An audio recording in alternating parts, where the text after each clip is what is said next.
I guess I know enough to turn you inside out, old gal, you sockdologizing old man trap. What? April 14th, 1865. Ford's Theatre, Washington, D.C. The house is packed. Laughter is rolling through the crowd because the play, Our American Cousin, just hit its biggest joke of the night. Up in the presidential box, Abraham Lincoln is leaning back in his rocking chair, finally letting himself smile. 5 days earlier, Robert E. Lee had surrendered. The war was over. The country was trying to heal. Then the door behind him opens. A man slips inside. Top hat, black mustache, eyes like a wolf. He steps right up to the president, presses a single-shot derringer against the back of Lincoln's head, and pulls the trigger. The bang cuts through the laughter like a knife. Lincoln's head snaps forward. Blood sprays. Mary Lincoln screams. The audience still thinks it's part of the show for half a second, until the assassin leaps onto the stage, lands hard, and shouts the same words Brutus screamed when he killed Caesar. Sic semper tyrannis, thus always to tyrants. That man was John Wilkes Booth, and in one heartbeat he didn't just kill a president, he damn near killed the country that was trying to put itself back together. Let's go back a few hours so you can feel exactly how this nightmare unfolded.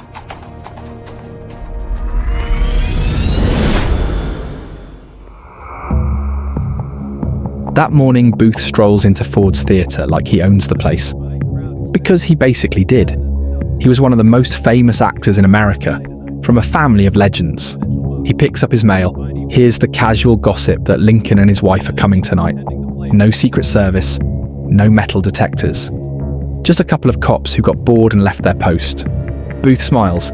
This is the moment he's been waiting for. See, Booth wasn't some lone nut.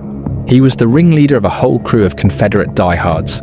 Their original plan was to kidnap Lincoln and trade him for Southern prisoners. But when Lee surrendered, Booth flipped the script. Now it was murder. Lincoln, Vice President Johnson, Secretary of State Seward, all at the same time. Cripple the government in one night and spark a second civil war. By 10 p.m. the play is in full swing. Lincoln's box is guarded by, well, nobody who actually stays. Booth walks up the stairs carrying a knife and that tiny pistol. He hands the doorman a fake calling card, slips through the door, and wedges it shut behind him with a wooden bar he brought himself. Inside the box, Lincoln never even turns around. He's laughing at the line on stage. Something about a sockdologizing old man trap. The whole theatre is roaring. That's when Booth steps up.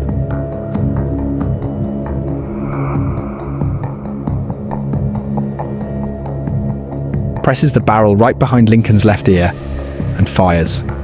The bullet rips into his brain. Lincoln slumps.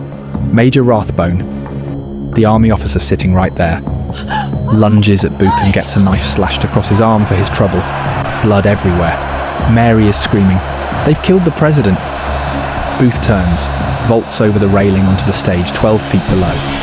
His spur catches in the American flag draped over the box. He crashes down, snaps his left leg clean in half just above the ankle. But the man doesn't stop. He stands up, limps across the stage waving that bloody knife, and vanishes into the wings, while the audience finally realises this isn't part of the comedy. Outside, a stagehand named Ned Spangler had left Booth's horse waiting in the alley. Booth swings into the saddle, broken leg and all, and gallops into the night. 12 days of hell are about to begin for him, and for the entire country. Back inside the theatre, chaos. Men are ripping up the seats trying to get to Lincoln. They carry his unconscious body across the street to a little boarding house, lay him on a too-short bed, and wait. Doctors probe the wound with their fingers. The bullet is lodged behind his right eye. They can't save him. At 7:22 the next morning, April 15th, Abraham Lincoln is gone. The man who held the Union together through 4 years of slaughter dies in a stranger's bed. But Booth, he's still running. He crosses the Potomac, hides in Maryland swamps, then Virginia pine forests. The biggest manhunt in American history is on. 10,000 soldiers, secret agents, even bloodhounds.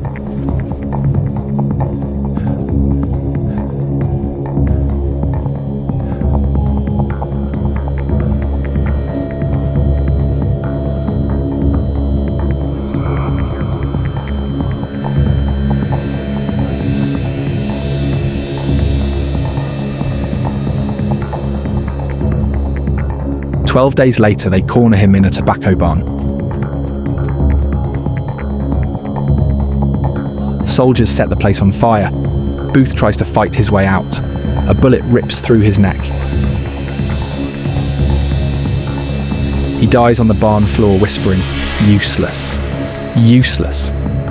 The rest of the conspirators got caught fast. 4 of them hanged, including Mary Surratt, the first woman ever executed by the US government. The country wanted blood. And here's the part that still chills me. Booth actually got what he wanted. Almost. Lincoln had a plan for peace. Bring the South back quick. Forgive, rebuild together. But the bullet put Andrew Johnson in the White House. Johnson hated black people almost as much as Booth did.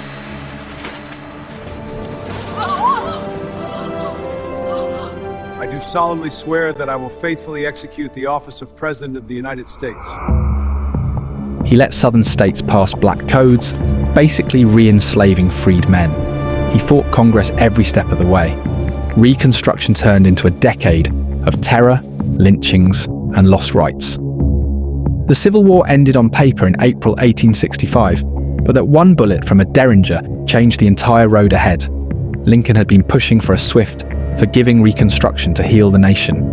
When he died, Andrew Johnson took over, a man with very different views. And the South quickly passed black codes that kept many old injustices alive under new names. The real fight for equality stretched on for generations, and some of those scars are still with us. Next time you find yourself in Washington, walk past Ford's Theatre. The presidential box is still there, restored just like it was that April night. You can stand in the same spot where everything turned. The actual rocking chair Lincoln was using? It's preserved today at the Henry Ford Museum in Michigan, one of the most haunting artifacts in American history. One gunshot, one desperate leap onto the stage, one actor who saw himself as Brutus. And in that single moment, America nearly died right there with its president. So I gotta ask you, was John Wilkes Booth truly acting alone? Or were there powerful people in the shadows helping him? If you want the full story on Booth's 12-day manhunt across swamps and rivers, a clear map of his escape route, or the insane coincidence where his own brother Edwin later saved Robert Lincoln's life on a train platform, smash that like button and say the word in the comments. I'll put that video together for you next. Until then, keep asking questions about the past. Because history isn't just old stories in books, it's the decisions made in seconds that are still shaping our world today. This is Jack the Storyteller. I'll catch you in the next one.